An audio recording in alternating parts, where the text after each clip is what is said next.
Michael Gaughan's South Point Hotel, Casino, and Spa.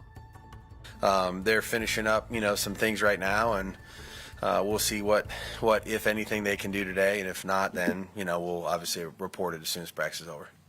In Andre's case, is it a matter of clearing protocol? Is that he's in protocol. So that had nothing to do with me and us, and you know what I mean. We're obviously, when that happens, we want to make sure the player's health comes first for sure, no doubt about it.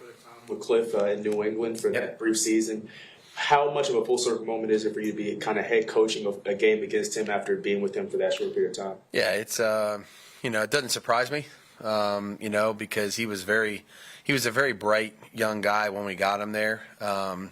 And he just knew football, understood it. It came easy to him. He was interested in all aspects of the game of football. Picked up things quickly, could talk it very easily, had great questions, and just had a football mind, And so doesn't surprise me that he's ascended to this point and he's had success doing it at every level. It'll be great to see him. He's a great guy. He's a good friend of mine, and I look forward to competing against him.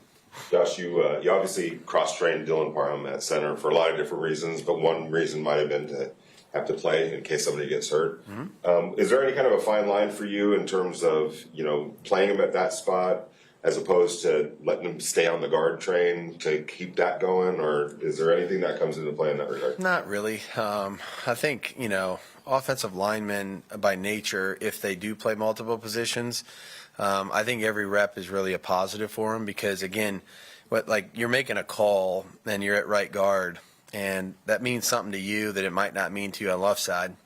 If you're a center, you're kind of in tune with both sides at the same time, and so being able to process all that information and then use it when you're at whatever spot you're at, I don't think there's a negative to that. I really don't. I think it's a positive no matter what. And our goal will always try to be, let's put the 5 guys out there that give us the best opportunity to have some success. In last week's case, we're early in the season. It's a hot, humid day. There ends up being 7 guys play and contribute, which is a good thing. So, we wouldn't put him in that position if we didn't think he could handle it, and he hadn't proved that he could handle it for weeks and now months at a time. So feel comfortable with him being able to play multiple roles. Josh, you guys signed a few players this week that have to learn your scheme and prepare for opponent on short notice. As coaches, what goes into kind of helping guys expedite that process as quickly as the depth of the coaching staff is really important at this point in time, and that will be the case the entire season. Because when you get a new player either on the roster or on the practice squad that has a potential to, elevate and play quickly, there's really no rest for the weary here, And so the normal meetings and the game planning and the prep for the next day, none of that is going to change. But you also have to, put time aside for those people, to try to get them caught up and help them acclimate as quickly as you can.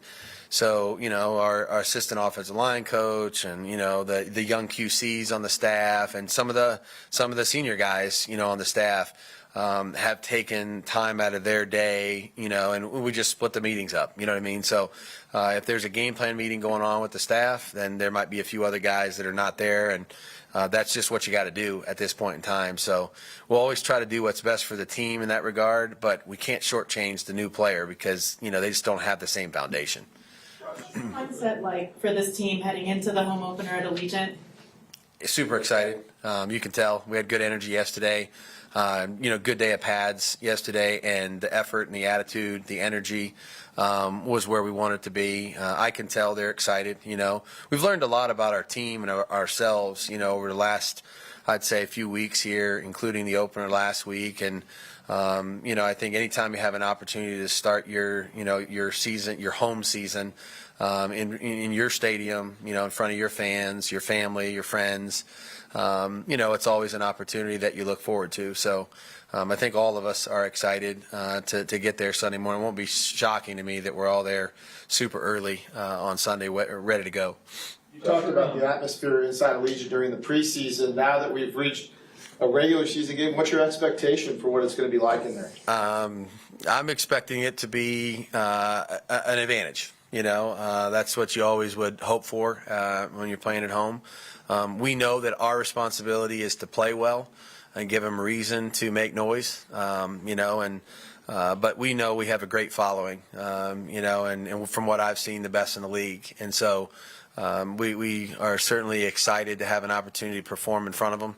Like I said, I can't wait because I really haven't experienced it. I never played here as an opposing coach, so I don't really know what that's like. But I've seen the television copy of last year's, last game of the season, and you could just feel the energy and hear it.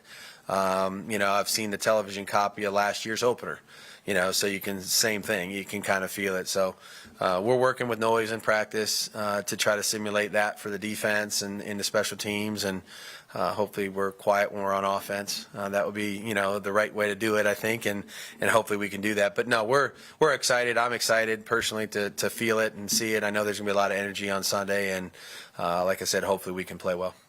A couple of years ago, sorry about that. The NFL, because of COVID-19, expanded the practice squad by that 6 players, veteran players. How has that been received, and how important a tool is that for you guys? It's really, obviously, it's very beneficial for multiple reasons. One, you have more depth at practice, so when you're trying to, get guys out there to give yourself a look on either side of the ball, you're not taking as many players that are, okay, well, here's our offensive period, and we're working all this stuff, and then we go to the defensive period, and half those guys got to go back out there and do it again, so it gives you some depth at practice that is important. It also gives you the opportunity to make decisions, based on the rules and some of the ways that they've changed those now, in terms of what's the right group to take to the game, relative to the elevation operation and that whole process. So it brings a lot more people into the conversation. It gives a lot more people opportunity to continue to perform at practice and improve, which we're trying to do that. And for us, we've tried to always set aside time in every practice for the players in that category to continue to ascend, like it's like a continuation of training camp. Because to me, at some point, they're all going to have a chance to come up. You know what I mean? And so we feel good about the group we have, and like I said, we're fortunate that they've done that. I'm guessing it's unique as a coach when you bring in like a veteran player with such a track record like Devontae. You've seen what he's done secondhand. You probably have your perceptions about him, maybe even met him. But what's it been like just really getting to know him over the last few months beyond just what he does on the football field? Yeah, I have a deep respect and appreciation for him. I've said this many times. We know he's a great player, but getting to know the person is really important. And as I've gotten older, that's probably the most important part of my job. And just to see these guys and what makes them tick and what's important to them outside of, the day-to-day football part of it. And for he's such a good family person, husband, father. Those things are all really important to him. He's a great teammate, unselfish, first person to congratulate somebody else when they do something well. Practices really hard. He's the things you would want each player to demonstrate and be, not only on the field, but also outside of the building and, in his personal life. So I don't know that I could say enough superlatives to describe him, just in terms of his overall impact, not only in the building, but also to all of us outside of the building. Obviously, going against the Cardinals is Chandler Jones' former team, obviously. Kind of going from when Chandler Jones, when you first had him in New England to where he is now, what's the biggest area of improvement just in his game or his personal life you've noticed? I just think when you first come in and you're a rookie and, you're surviving on skill and ability. Now having so many years in, there's such a different level of awareness of what's happening on the other side of the ball. There's just an element of savvy and instincts that you've now been able to develop over time that you've seen that before. You know how to play it. You may not have known how to do it as a rookie or a young player, but just being able to refine your craft, all your techniques and your fundamentals are so much better, year 2, 3, 4, 8, 10 than they are when you're a young player. So such a good leader, great presence, super willing to help everybody else. Again, another guy that's made everybody better. Coach, can you talk about Isaiah Simmons? He's a guy that's very versatile. Can you talk about what he presents as far as the second and third levels? First of all, you got to find him, and they have a player with a rare skill set there. We've played him. I played him in 2020, and he played safety. He played linebacker. Last week he played nickel. It wouldn't surprise me if they played him at corner. He can pass rush. He can blitz. He can cover. 100 tackles last year. He's all over the field. He's another player that I would put in that category of he's an explosive player that is difficult to deal with. So you got to feel the game out and find him. In terms of where they're going to play him. I think he gives them a lot of flexibility. They asked him to cover tight ends. He's covered receivers. He's covered backs. He's pressured. So just a guy we got to know where he's at. Got to be really sensitive to where he aligns and what he's capable of doing. And got a lot of respect for him. Like I said, their defense is very talented.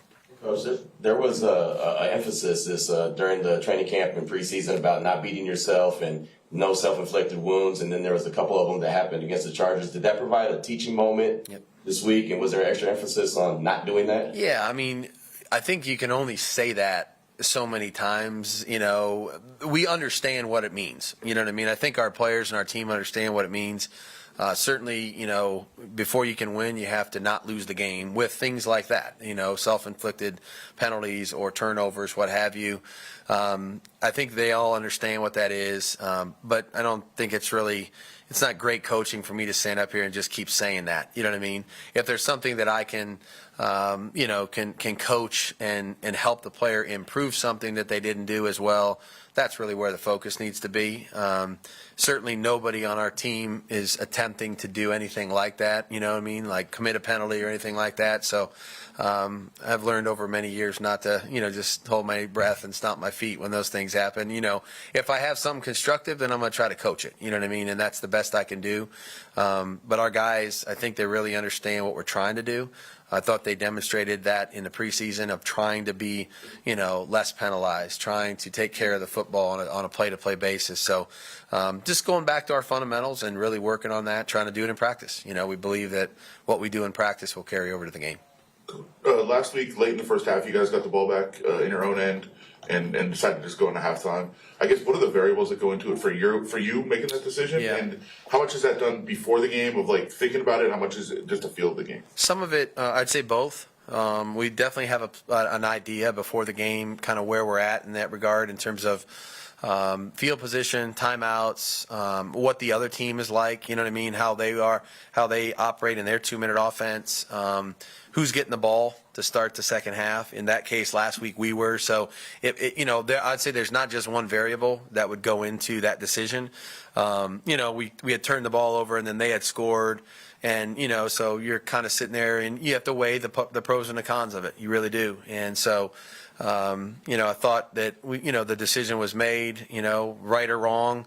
We decided to do what we did there, and then, we're able to come out and score to start the third quarter and regain some momentum there and try to put the game back into a one-score situation. So, each week's probably different. Each scenario when you get the ball back at the end of the second quarter is definitely different. How many timeouts do you have? What's on the clock? What field position? How has the first half gone? Who gets the kickoff to start the third quarter? There's so many variables to factor into those decisions. You just want to try to make the right decision. And again, that's debatable. Anybody can debate that. Somewhat related to that, you guys had deferred winning the toss. Is that your philosophy in general? I think that's pretty much what everybody does. It depends. It depends on, we play a lot of games inside this year, so obviously wind will be less of a factor than it's been in my lifetime this year. So that will be less of a consideration, at the beginning of the game. But if it's ever an outdoor game with significant wind or factors in the weather where you would want to have the opportunity to choose the win in the fourth quarter, that could certainly affect it, And then you look at everything else, like, how does the other team start on offense? How well have they done, or what defensively, or, where do you feel like, the best place for you to start the game would be if you win the toss? So we'll try to make a smart decision, but it's definitely something that we use a lot of information, and there's a lot of people that factor into that choice. You guys all set? All right. Good to go? All right. See you guys Sunday.